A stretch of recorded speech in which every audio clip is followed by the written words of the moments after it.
अस्सलाम वालेकुम my dear students, उम्मीद है कि आप सब ठीक होंगे। आज बच्चों लेक्चर नंबर 22 है हमारा बीकॉम 1। आज के लेक्चर के अंदर बच्चों हम इंशाल्लाह एक्सरसाइज नंबर 23 सॉल्व करेंगे। सबसे पहले इसको बच्चों रीड कर लेते हैं। From the following trial balance and adjustments you are required to prepare trading and profit and loss account for the year ended 31 December 2020 and a balance sheet. जी बच्चों, बिल्कुल सिंपल क्वेश्चन है। एडजस्टमेंट भी बिल्कुल simple है, सारी की सारी हमने पहले की हुई हैं। सैलरीज अनपेड बच्चों ये हमारा आउटस्टैंडिंग है, प्लस कर देंगे इसको। Charge interest on capital, raise bad debts provision 2.5% of debtors, transfer 2.5% of net profit to reserve. ये इसमें बच्चों बस एक नई एडजस्टमेंट है, बाकी सारी की सारी पहले वाली एडजस्टमेंट्स हैं। It was discovered in January 2020 that the stock on 31 December 2019 was overcost by 6,000। तो बच्चों ये वाली एडजस्टमेंट भी हमने ऑलरेडी पीछे क्वेश्चंस के अंदर की हुई है। हमने बात की थी अगर हमारा जो है वो पिछले साल का क्लोजिंग स्टॉक ओवरकास्ट कर जाए तो उसको हमने क्या करना, एक दफ़ा तो ओपनिंग स्टॉक में से माइनस और एक दफ़ा कैपिटल में से माइनस। तो ये एडजस्टमेंट हम ऑलरेडी पीछे कर चुके हैं। तो बिल्कुल सिंपल सवाल है बच्चों। तो सबसे पहले बच्चों ओपनिंग स्टॉक देखते हैं। तो ओपनिंग स्टॉक उसने हमें नहीं दिया हुआ। नॉन एंड मशीनरी है, bill receivable, debtors, purchases, building, salary, wages, postage and Telegram, carriage inward. अच्छा बच्चों ये देखिए उसने यहाँ पे हमें लिखा हुआ है जी परचेजेस एडजस्टेड। तो परचेजेस एडजस्टेड का मतलब है कि इसने ओपनिंग क्लोजिंग स्टॉक जो है वो परचेज के अंदर ऑलरेडी प्लस माइनस कर दिया हुआ। ठीक है, परचेजेस एडजस्टेड का मतलब कि उसने ओपनिंग स्टॉक जो है वो ऑलरेडी परचेजेस में प्लस माइनस कर दिया हुआ है। ठीक है, तो इसलिए इसने ओपनिंग स्टॉक नहीं दिया हुआ, तो ये परचेजेस एडजस्टेड उसने डायरेक्टली दे दिया।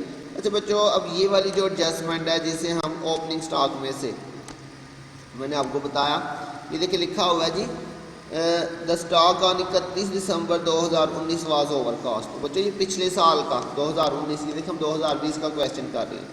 तो ये 2019 का जो स्टॉक है वो ओवरकास्ट हो गया। तो बच्चों आपको पता है जो पिछले साल का क्लोजिंग होता है ये 31 दिसंबर 2019 पिछला साल है, और ये पिछले साल का जो स्टॉक है वो क्लोजिंग स्टॉक है पिछले साल का। तो वो इस साल का क्या होगा, ओपनिंग स्टॉक। 2020 के लिए वो क्या हो जाएगा, ओपनिंग स्टॉक। हमेशा जो पिछले साल का क्लोजिंग होता है वो अगले साल का ओपनिंग होता है। ठीक है, तो वो जो देखिए जी पिछले साल का जो क्लोजिंग स्टॉक है वो 6000 से ओवरकास्ट हो गया। इसका मतलब ये करंट ईयर का ओपनिंग स्टॉक है। और ओपनिंग स्टॉक मैंने आपको बताया था करंट ईयर वाला, पिछले साल का अगर क्लोजिंग स्टॉक ओवरकास्ट हो गया तो उसे हमने करंट ईयर में आके ओपनिंग स्टॉक में से माइनस और कैपिटल में से भी माइनस कर दिया। लेकिन यहाँ पे अगर हम देखें उसने हमें ओपनिंग स्टॉक नहीं दिया हुआ, ओपनिंग स्टॉक ऑलरेडी परचेजेस के अंदर उसने प्लस कर दिया हुआ, लिखा हुआ परचेज एडजस्ट, मतलब ओपनिंग स्टॉक जो है वो परचेजेस में एडजस्ट है। तो इसलिए हम इसको क्या करेंगे, अगर तो ओपनिंग स्टॉक होता, एक क्वेश्चन मैंने आपको शुरू में करवाया था इस तरह का, उसमें ओपनिंग स्टॉक गिवन था, हमने इसे ओपनिंग स्टॉक में से लेस किया था। लेकिन चूंकि यहाँ पे ओपनिंग स्टॉक परचेज के अंदर एडजस्ट हो चुका हुआ है इसलिए अब हम इसको जो है वो परचेजेस के अंदर ही जो है वो माइनस कर देते हैं। अगर ओपनिंग स्टॉक अलहदा से होता तो ओपनिंग स्टॉक में कर देते, लेकिन चूंकि ओपनिंग स्टॉक अलहदा से नहीं दिया इसलिए हम इसको परचेजेस एडजस्टमेंट में ही जो है वो माइनस कर देंगे। ठीक है बच्चों, ट्रीटमेंट आपको याद होगा। अगर नहीं याद तो बच्चों एडजस्टमेंट मैंने आपको सेंड की थी, उसमें से आप चेक कर सकती हैं। पिछले साल का क्लोजिंग स्टॉक ओवरकास्ट होगा तो उसे करंट ईयर के ओपनिंग स्टॉक में से माइनस और कैपिटल में से माइनस। ठीक है, तो ये हम लिख लेते हैं बच्चों परचेजेस एडजस्टेड 5,40,000, परचेजेस एडजस्टेड 5,40,000। इसमें से बच्चों हम क्या करते हैं, लेस स्टॉक ओवरकास्ट। ठीक है, तो स्टॉक ओवरकास्ट हमारा हो गया बच्चों कितना, 6,000 से हमारा जो स्टॉक है वो ओवरकास्ट हो रहा है, तो 6,000 इसमें से माइनस। इसके अलावा अगर कुछ परचेज रिटर्न वगैरह है तो वो भी माइनस कर देना, लेकिन कुछ भी नहीं है इसमें। तो ये बच्चों आपका सिंपली इसमें से क्या हो जाएगा, माइनस हो जाएगा। 5,40,000 में से हमने ये 6,000 लेस कर देना। उसके बाद बाकी बच्चों डायरेक्ट एक्सपेंसेस आ जाएंगे उसी तरह से। डायरेक्ट एक्सपेंसेस के अंदर आपके पास आ रहा है बच्चों वेजेस 86,400,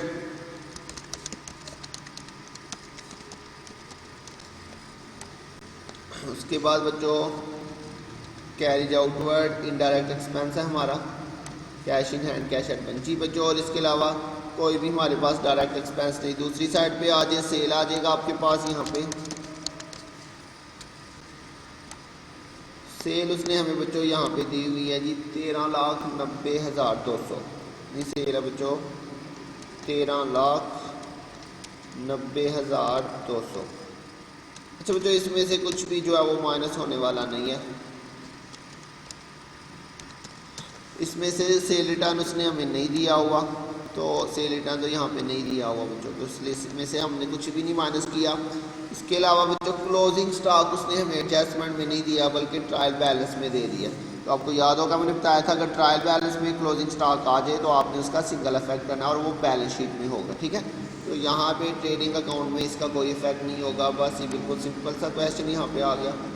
तो ये आपके पास बच्चों ये वाली साइड बड़ी आ रही है। ठीक है, क्रेडिट साइड ही बड़ी आ रही है, तो इसी को हमने दोनों साइड पे लिख लेना।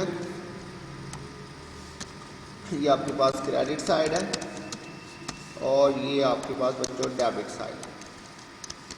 तो चूंकि क्रेडिट साइड बड़ी है इसलिए हम दोनों साइड पे यही वाला टोटल लिख रहे हैं। क्रेडिट साइड का टोटल आ जाएगा दोनों साइड पे, इनका डिफरेंस ले लेते हैं बच्चों। ये आपके पास बच्चों डेबिट साइड छोटी आ रही है, ये डेबिट साइड है, ये छोटी है, तो यहाँ पे ये डिफरेंस आ जाएगा डेबिट साइड के ऊपर, और ये आपका आ जाएगा बच्चों ग्रॉस प्रॉफिट। तो देखिए बच्चों बिल्कुल सिंपल सा क्वेश्चन है ये, ग्रॉस प्रॉफिट बीडी।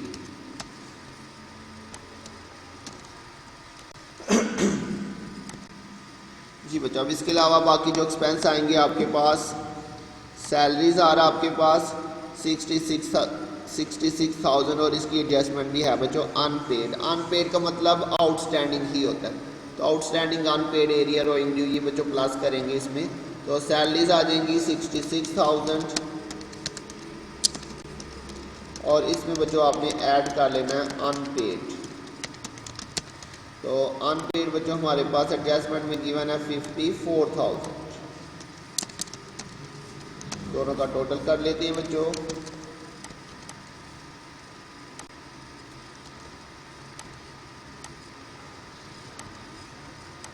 सैलरीज के बाद नेक्स्ट वेजेस हमने लिख लिया वो बच्चों, postage and Telegram 4500, postage and Telegram 4500।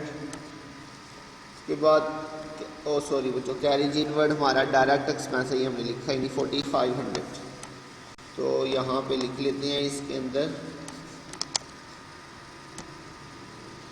यहाँ पे कैरिज इनवर्ड 4500, तो ये डेबिट साइड का टोटल भी चेंज हो जाएगा बच्चों।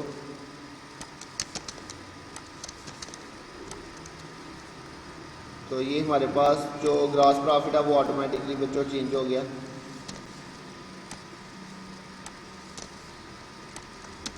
जी, तो ये बाकी अमाउंट्स खुद ठीक हो गई बच्चों। अच्छा जी, पोस्टेज एंड टेलीग्राम, उसके बाद था जी बैड डेट्स 5700 और इसकी एडजस्टमेंट भी है बच्चों। ये ओल्ड बैड डेट्स आ जाएंगे, ओल्ड बैड डेट्स 5700 और इसके अंदर बच्चों हमें ऐड कर देना न्यू प्रोविजन। तो न्यू प्रोविजन बच्चों उसने हमें बताया हुआ है नंबर 3 पे, एडजस्टमेंट नंबर 3 है raise bad debts provision 2.5% of debtors. तो बच्चों फॉर्मूला लगाएंगे इसके लिए, 2.5% आपने डेटर्स के ऊपर लेना है। डेटर्स की वैल्यू है 303,600। ठीक है, तो ये बच्चों यहाँ पे इसका फॉर्मूला लगाएंगे, ये वाला फार्मूला आपके पास, और कितने परसेंट लेना बच्चों आपने 2.5%, 2.5% इसका कंप्लीट फार्मूला। लेकिन इस क्वेश्चन के अंदर उसने हमें सिर्फ और सिर्फ जो है वो सन्डी डेटर्स ही दिए हुए हैं, इसके अलावा कुछ भी नहीं उसने हमें दिया हुआ। ठीक है, तो ये सन्डी डेटर की वैल्यू आ गई। इसके अलावा इसमें हमारे पास इन चीज़ों में से कुछ भी नहीं दिया हुआ, तो मैं डायरेक्टली इसको मल्टीप्लाई कर देता हूँ 2.5% से। ठीक है जी बच्चों, मैंने वो आगे 00 नहीं लिखा क्योंकि उसने क्वेश्चन में कुछ भी नहीं दिया हुआ। अगर दिया हुआ हो तो फिर आपने कुछ प्लस माइनस कर लेना, अदरवाइज़ आप ऐसे डायरेक्टली लिख लें। तो ये बच्चों इसके ऊपर लेते हैं 2.5%, 303 600 मल्टीप्लाई बाय करेंगे बच्चों 2.5 डिवाइडेड बाय 100, तो 7590। ये बच्चों हमारे पास न्यू प्रूवियन आ जाएगी 7590। ठीक हो गया बच्चों।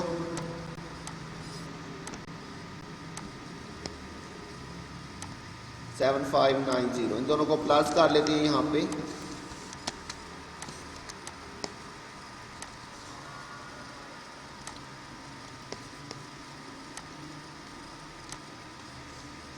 जी बच्चों, बैड डेट्स के बाद कैरिज आउटवर्ड 6000, ये भी आपका डायरेक्ट इनडायरेक्ट एक्सपेंस है। कैरिज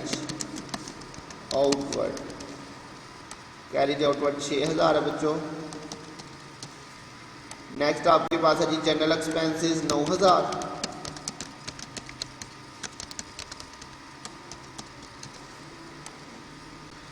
और उसके बाद बच्चों cash at bank, cash in hand, capital, sundry creditors, payable, provision for bad debts. जी बच्चों, प्रूवियन फॉर बैड डेट्स ये आपका क्रेडिट साइड पे आएगा 2100।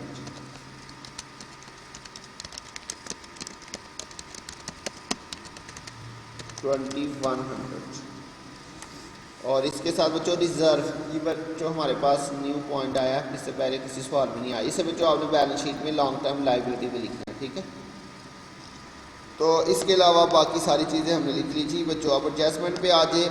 सैलरीज अनपेड हमने लिख लिया है। चार्ज इंटरेस्ट ऑन कैपिटल, ये आपके पास बच्चों डेबिट साइड पे आएगा, इंटरेस्ट ऑन कैपिटल, और बैलेंस शीट में जाएंगे तो कैपिटल में ऐड हो जाएगा।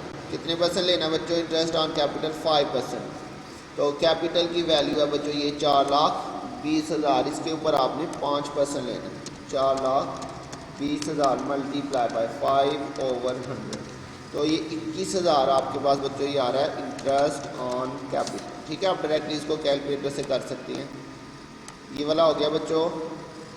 इसके बाद एडजस्टमेंट नंबर 5 भी हमने कर लिया। एडजस्टमेंट नंबर 4 सिर्फ रह गई है बच्चों हमारे पास। तो ये बच्चों जिस तरह हम जनरल मैनेजर कमीशन करते थे, ये सेम उसी तरह का पॉइंट है। लिखा हुआ transfer 2.5% of net profit to reserve. तो बच्चों नेट प्रॉफिट का 2.5% लेके हमने रिजर्व में ट्रांसफ़र करना। लेकिन इसके लिए बच्चों जिस तरह हम जनरल मैनेजर में करते थे, पहले हमें नेट प्रॉफिट निकालना पड़ेगा, तो उसके बाद हम यहाँ पे ट्रांसफ़र टू रिजर्व, यहाँ पे लिखेंगे ट्रांसफ़र टू रिजर्व। जिस तरह बच्चों जनरल मैनेजर का हम निकाल देते, तो उसके लिए हम बच्चों पहले क्या करते थे, नेट प्रॉफिट पहले निकालेंगे। ये क्रेडिट साइड का टोटल आ गया, और इसी तरह से डेबिट साइड पे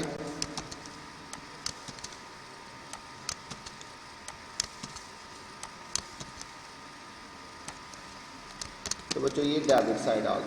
अब इन दोनों का डिफरेंस ले, तो ये बच्चों हमारा क्या आ गया जी, नेट प्रॉफिट आ गया। अब इस नेट प्रॉफिट के ऊपर उसने कहा हुआ कितने परसेंट आपने लेना बच्चों, 2.5%। ठीक है, जिस तरह हम जनरल उसमें करते थे मैनेजर कमीशन में। लेकिन बच्चों यहाँ पे देखें, उसने आफ्टर का वर्ड नहीं लिखा हुआ, तो ये सिंपल लेंगे 2.5% ओवर 100। अगर आफ्टर लिखा हो तो फिर आपने 2.5% ओवर जो है वो परसेंटेज प्लस करनी। लेकिन यहाँ पे उसने हमें जो है वो आफ्टर का वर्ड यूज़ नहीं किया हो, इसलिए हम सिंपली 2.5% लेंगे। ठीक है, तो ये हमारे पास नेट प्रॉफिट आ चुका है बच्चों। तो अब इसी के ऊपर आपने क्या करना है जी, 2.5% लेना। नेट प्रॉफिट जो हमारे पास आया, कितना नेट प्रॉफिट आया बच्चों, 5,93,610, और इसके ऊपर मल्टीप्लाई बाय 2.5 ओवर 100, ये हमारे पास बच्चों आ गया जी 14,840। पॉइंट के बाद बच्चों 2 है तो इसको ख़त्म कर देना आपने। जो पॉइंट के बाद आपने नहीं लिखना। ठीक है, पॉइंट के बाद अगर 5 होगा पॉइंट के बाद, तो फिर आपने ये वैल्यू 1 बढ़ा देनी, और अगर पॉइंट के बाद 5 से कम है तो फिर आपने ये ख़त्म करके इसको ऐसे ही लिख देना। तो ये ट्रांसफ़र टू जनरल रिजर्व कितना आ जाएगा जी, 14,840। यहाँ पे आ जाएगा 14,840। ठीक हो गया बच्चों। अब आपने इस 14,840 को भी इस प्रॉफिट में से माइनस करके फिर फाइनल प्रॉफिट लिखना है बच्चों। ठीक है, 14,840 ये भी आपका इसमें से माइनस होगा, और फिर फाइनल आपका प्रॉफिट आ जाएगा बच्चों इसमें से ये भी सॉरी, यहाँ पे इसमें से ये वाला जो आपका आया ये माइनस करेंगे, ये अब आपका फाइनल प्रॉफिट आएगा बच्चों।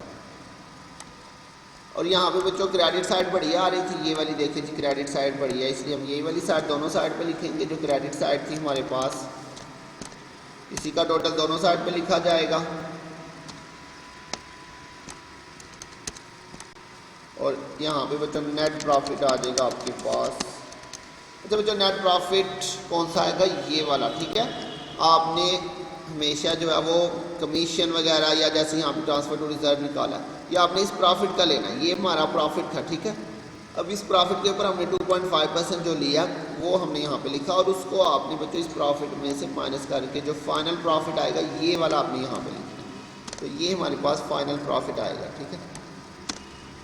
तो ये पॉइंट बच्चों इसमें बस समझने वाला थोड़ा सा, लेकिन पहले भी हम ये मैनेजर कमीशन में पॉइंट कर चुके हुए हैं।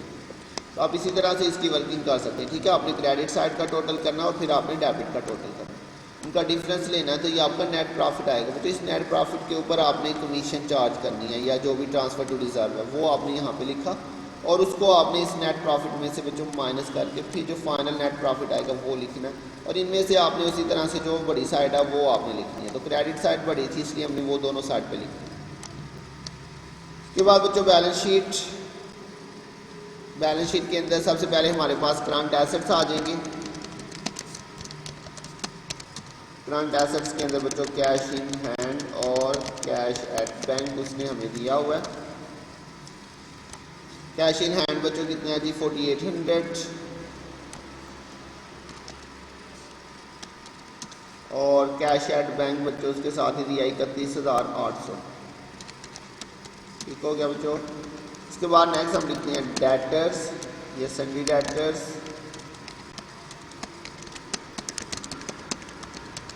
सन्डी डेटर्स की वैल्यू हमें बच्चों उसने बताई थी यहाँ पे, ये 3,03,600। और इसमें से बच्चों आपने लेस कर देना new provision, new provision for bad debts. तो new provision for bad debts बच्चों हमने यहाँ पे कैलकुलेट की थी, ये हमारे पास बच्चों 7590, 7590 ये माइनस करेंगे इसमें से बच्चों।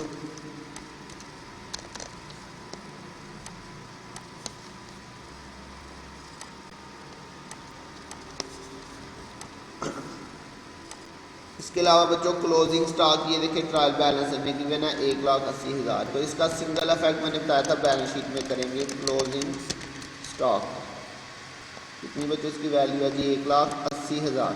अगर ट्रायल बैलेंस में होगा तो इसका सिंगल इफेक्ट होगा बैलेंस शीट के। इसके अलावा बच्चों करंट एसेट्स में मजीद ये देखें जी बिल रिसीवेबल भी गिवन है 30,000।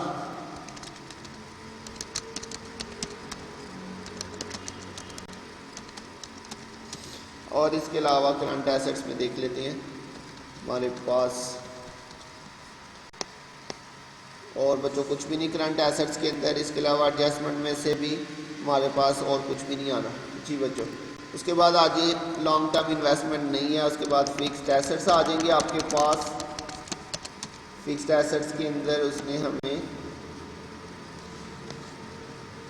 प्लांट एंड मशीनरी 4,50,000 को, इस पर डेप्रिसिएशन वगैरह नहीं है। प्लांट एंड मशीनरी कितनी बच्चों इसकी वैल्यू 4,50,000। और इसके अलावा हमारे पास बिल्डिंग 3 लाख है बच्चों।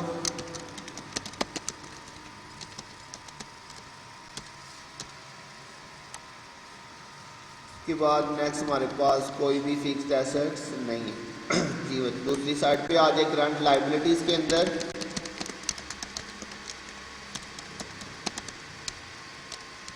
करंट लाइबिलिटीज में सबसे पहले सन्ड्री क्रेडिटर्स आ जाएगा।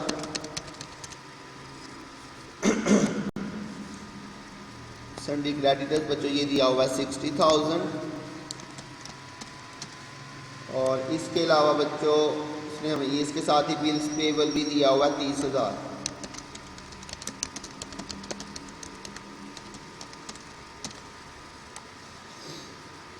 और इसके अलावा बच्चों यहाँ पे करंट लाइबिलिटीज़ में कुछ भी नहीं है। एडजस्टमेंट में बच्चों उसने सैलरीज अनपेड दिया हुआ है, तो ये हमारी करंट लाइबिलिटी है। ठीक है, ये देखिए हमने इसको यहाँ पे डेबिट साइड पे ऐड किया हुआ है, सैलरीज अनपेड आउटस्टैंडिंग। याद मैंने बताया था अनपेड आउटस्टैंडिंग, और ये भी आपको मैंने बताया था जो ये एक्सपेंस साइड पे आएगा डेबिट साइड पे प्लस होगा तो बैलेंस शीट में अपोजिट जाएगा। याद है ना, इस तरह से मैंने बताया था।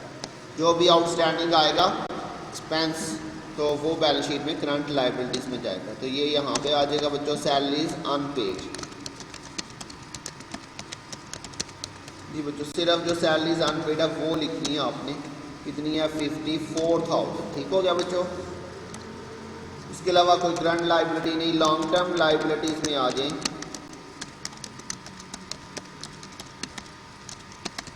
तो लॉन्ग टर्म लाइबिलिटीज़ के अंदर उसने हमें बच्चों रिजर्व दिया हुआ है। रिजर्व बच्चों उसने हमें ट्रायल बैलेंस में भी गिवन किया हुआ है। ये देखिए जी 1,20,000 ये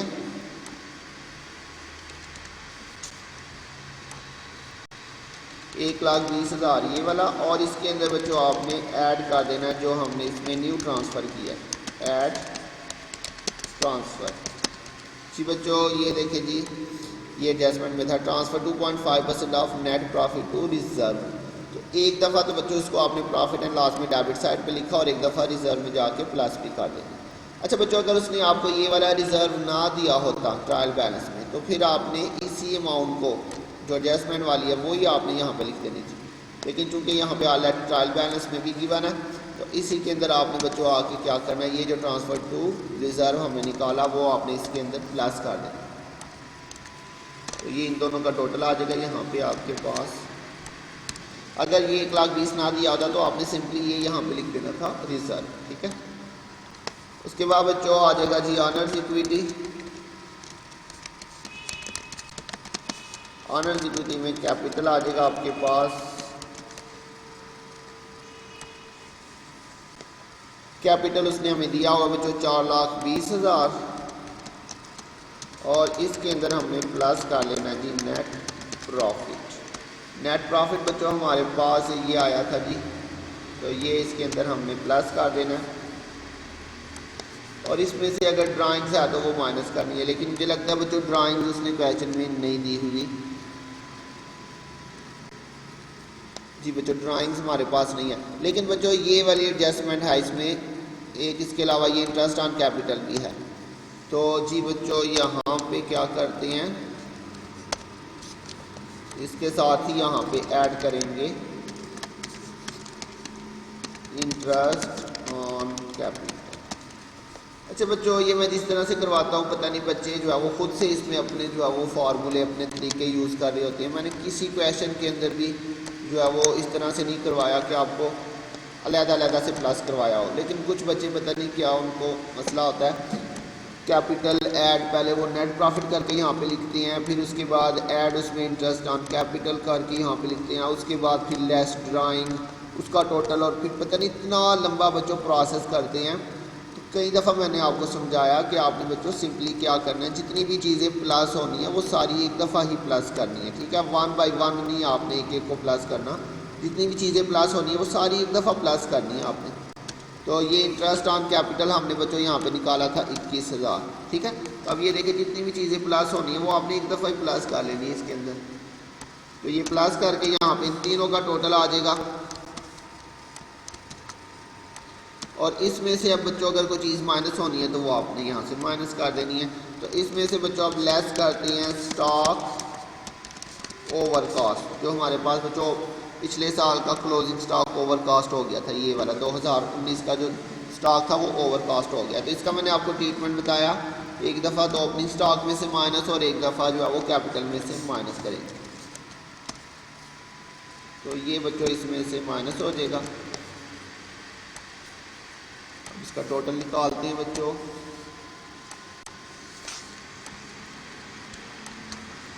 तो ये बच्चों हमारे पास लाइबिलिटी साइड का टोटल आ गया। अब जो है वो एसेट साइड का टोटल देखते हैं। तो बच्चों यहाँ पे आके हमारी दिल की धड़कन तेज़ हो जाती है, तो बिस्मिल्लाह पढ़ के करते हैं। तो ये बच्चों हमारे पास बिल्कुल करेक्ट आंसर आ गया। ठीक हो गया, तो ये बच्चों हमारा क्वेश्चन कंप्लीट हो गया।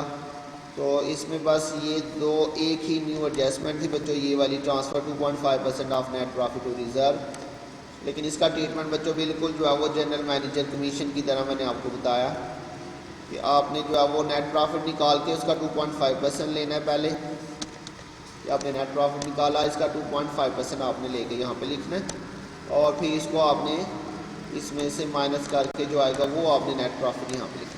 यहाँ से आपने क्रेडिट साइड जो है वो बढ़ी है वही आपने दोनों साइड पे लिखी है।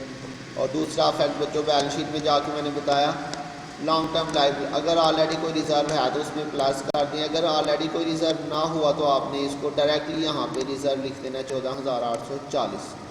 इसके अलावा स्टॉक ओवर कास्ट है, ये ट्रीटमेंट बच्चों हम पहले भी कर चुके हैं, लेकिन इस सवाल में उसने हमें क्या किया, ओपनिंग स्टॉक नहीं था दिया हुआ, अगर तो ओपनिंग स्टॉक होता तो उसमें से माइनस कर देते, लेकिन चूंकि ओपनिंग स्टॉक उसने ऑलरेडी परचेज में एडजस्ट कर दिया इसलिए हमने इसको परचेज में से माइनस कर दिया। ठीक है, इसको आपने हमेशा परचेज में से नहीं करना, आपने इसको ओपनिंग स्टॉक में से करना। यहाँ पे क्यों किया परचेज में से, क्योंकि उसने लिखा था परचेज इज एडजस्टेड। तो उम्मीद है बच्चों आपको समझ आ गई होगी। जो अपनी अटेंडेंस याद से मार्क कीजिएगा, अपना होमवर्क जो है वो अपडेट रखें। इंशाल्लाह जो ही कॉलेज ओपन होंगे आपने बच्चों फर्स्ट डे आना है तो आपने अपना होमवर्क साथ लेके आना है इंशाल्लाह। सबसे पहले आपका होमवर्क चेक होगा और उसके बाद हम इंशाल्लाह नेक्स्ट काम करेंगे। ठीक है, तो इसलिए आपके लिए बच्चों आसानी होगी अगर आप अपना काम डेली बेसिस पे मेंटेन रख रहे हैं। तो बच्चों उसकी पिक जो है वो मुझे डेली बेसिस पे सेंड कीजिएगा। अपना ध्यान रखिएगा, बहुत जल्द मिलेंगे नेक्स्ट लेक्चर के साथ, तब तक के लिए अल्लाह हाफिज़।